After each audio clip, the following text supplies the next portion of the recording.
ATM আজহার সাহেবের মুক্তির মধ্য দিয়ে একজন ব্যক্তি ন্যায় বিচার প্রাপ্তির ক্ষেত্রে তার যে অধিকার, সে অধিকার তিনি প্রাপ্ত হয়েছেন।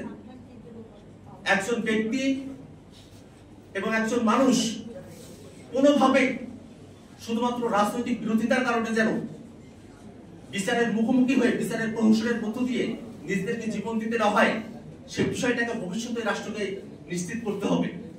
আবার একই সাথে জামাতে ইসলামী তাদের ঐতিহাসিক ভূমিকা এবং পক্ষাবলম্বনের যে দায় রয়েছে সেটাকেও জনগণের কাছে পরিষ্কার করতে হবে। বাংলাদেশে যে নতুন দিনের কথা আমরা প্রত্যাশা করি, সেই নতুন দিনে যাতে কোনো দল, কোনো গোষ্ঠী তারা মানবতা বিরোধী হয়ে না ওঠে, তারা গণহত্যাকারী না হয়ে ওঠে, ফ্যাসিবাদী না হয়ে ওঠে, এর জন্য রাজনৈতিক দলগুলোর মধ্যে সংস্কারের বিষয়ে ঐক্যমত্য তৈরি করতে হবে। যে সংস্কারের আলাপ চলছে, অনেকে বলছেন নির্বাচিত সরকার এসে তারপরে সংস্কারকে সম্পূর্ণ করা হবে। আমরা মনে করি এই কথার মধ্য দিয়ে নির্বাচিত সরকারের উপরে সংস্কারের দায়িত্বভার অর্পণ করার মধ্য দিয়ে সংস্কারকে অনিশ্চয়তার দিকে ঠেলে দেওয়ার একটা মানসিকতা রয়েছে।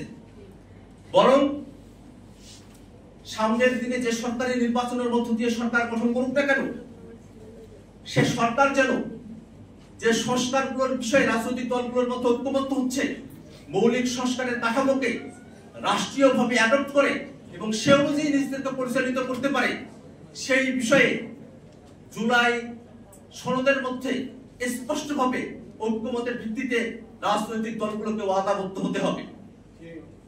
কোন রাজনৈতিক দল ক্ষমতায় আসার পরে জুলাই সনদের ব্যত্যয় যদি ঘটায়, অবশ্যই বাংলাদেশের জনগণ সেই রাজনৈতিক দলকে প্রত্যাখ্যান করবে। বাংলাদেশে বর্তমানে যে ক্রান্তিকালীন সময় অতিবাহিত হচ্ছে, সেই সময়টাতে রাজনৈতিক দলগুলোকে বাংলাদেশের স্বার্থের প্রশ্নে একতাবদ্ধ থাকার আমরা আহ্বান জানাই।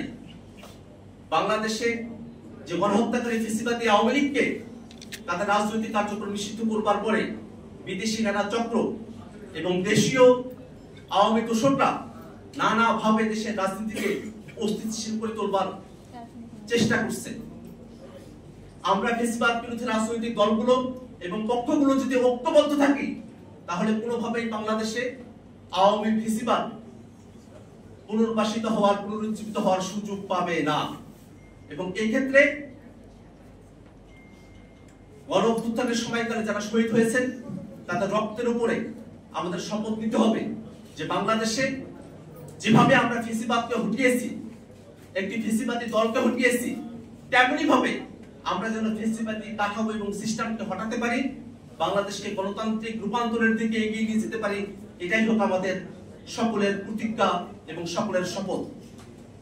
আমরা আশা করব রাজনৈতিক দলগুলোর সংস্কার প্রস্তাবনাগুলো নিয়ে নানা ধরনের আলাপ আলোচনা হতে পারে, নানা ধরনের কথাবার্তা হতে পারে, কিন্তু ক্ষমতার ভারসাম্য, জবাবদিহিতা এবং বিকেন্দ্রীকরণকে নিশ্চিত করবার জন্য মৌলিক সংস্কারের প্রশ্নে রাজনৈতিক দলগুলোকে একমত হতে হবে।